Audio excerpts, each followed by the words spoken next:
Well, search and rescue efforts are still underway after a U.S. fighter jet was shot down by Iran. One service member on board has been rescued, but the other has not been found. A second fighter jet, part of the search and rescue efforts, was shot at, but has since been recovered.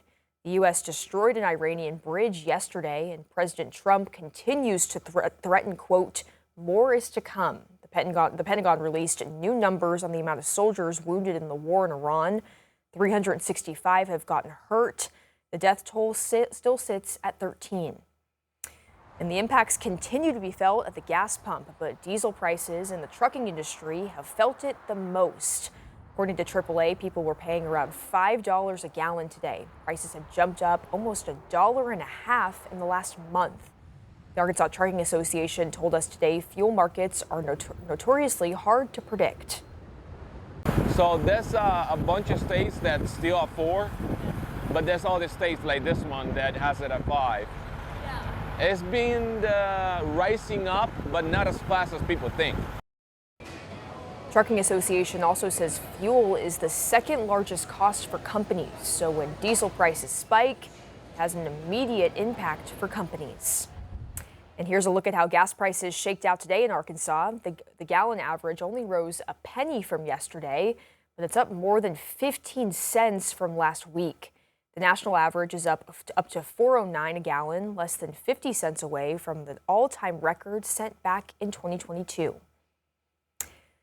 Experience Fayetteville is releasing a new impact report saying tourism brought hundreds of millions of dollars into the city last year.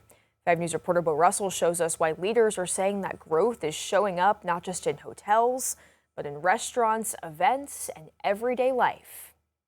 Tourism is big business in Fayetteville, and Experience Fayetteville says that in 2025, I think it's actually our best year ever. Ryan Hawk with Experience Fayetteville says tourism generated more than $806 million in visitor spending. Money he says helps local businesses as well as residents. It's over $806 million in visitor spending, which is sales tax dollars for our city, and it saves each household over $800 in taxes from the non-resident coming here, spending money in our economy and our local businesses. The money's being racked up in a number of ways. Spending their money in our restaurants, our retail, our attractions. The report also highlights what's driving that traffic, from University of Arkansas games to big events like cyclocross, banana ball, and other community festivals. We are a huge driver for local events that are happening.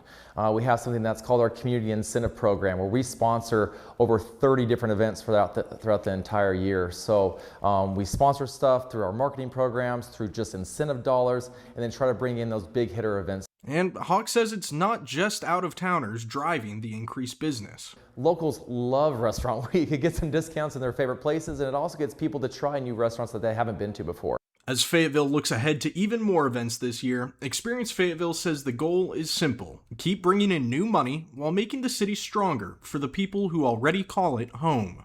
Bo Russell, 5 News. A law requiring SNAP benefit recipients to meet work requirements in Arkansas went into effect earlier this year. Now, a voluntary program that helps train recipients to get into the workforce is mandatory. SNAP recipients have to work 20 hours a week in order to get benefits. But if they aren't, they have to participate in the SNAP Employment and Training Program. It works on things like digital literacy and GED preps. It's only mandatory for some recipients at this time.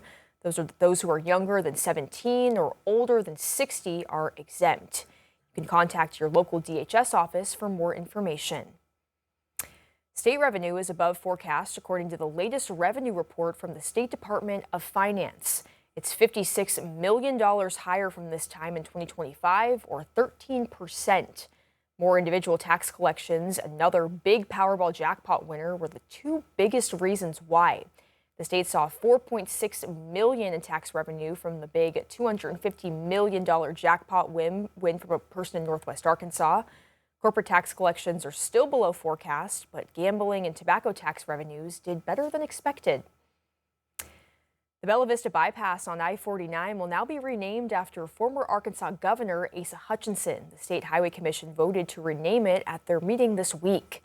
The stretch between exit 91 at the Highway 71 interchange and Missouri state line will now be named Asa Hutchinson Highway. It opened back in 2021 and connected I-49 to Missouri. The Highway Commission's chair says he believes it was the best achievement during Hutchinson's time as governor.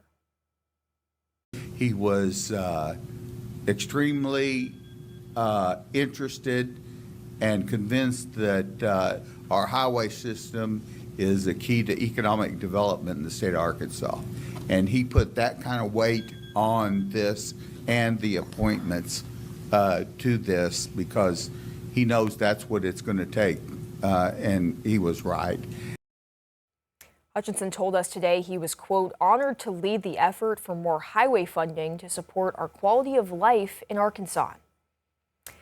Elkin's Mayor Troy Reed announced on social media he's not seeking re-election after his term expires this year. The mayor says he's beginning a new position but does not intend to resign.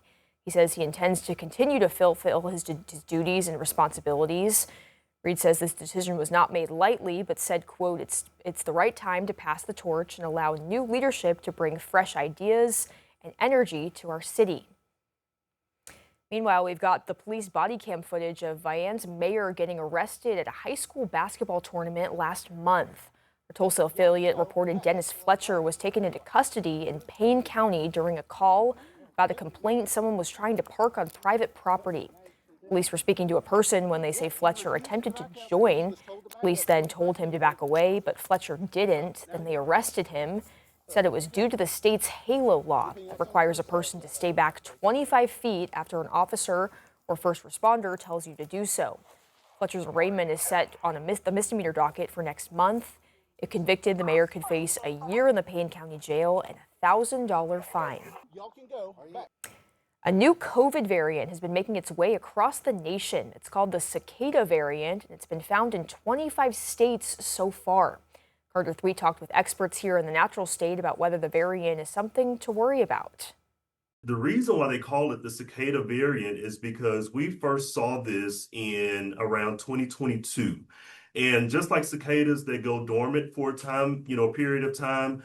And then they'll pop back on us. Austin Porter is the state epidemiologist at the Arkansas Department of Health. He says this BA 3.2 variant isn't new, hence the name, and it's crucial to note it's not in Arkansas yet. National reporting is not showing Arkansas reporting any of these of this new variant, the cicada variant, but it would not surprise me if we were to see this, in the next few weeks to months. Porter says that's typically how these new variants spread. It's already been detected in 25 other states, according to the CDC. Over at Kavanaugh Pharmacy, Ann Pace says the ebbs and flows aren't surprising. COVID hasn't gone away. We certainly continue to have COVID outbreaks. There's definitely COVID around. Like other variants, Porter says the best way to protect yourself is to wash your hands. Pace says if the cicada variant does make it to Arkansas, that precaution will be especially important for people considered high risk. Over 65 considers you high risk. And then any sort of high-risk conditions is where I would definitely focus for people over 65 and even younger. Porter adds that while kids may not be at high risk for severe impacts, they could be more likely to get the virus. Preliminary reports are showing that kids are at the greatest risk of this new variant. So I think especially as our kids are entering the final stretch of school, just to continue to protect themselves. That was Carter Thweet reporting. Health experts say the new variant doesn't appear to cause more severe symptoms. It's just better at infecting people and evading existing protections.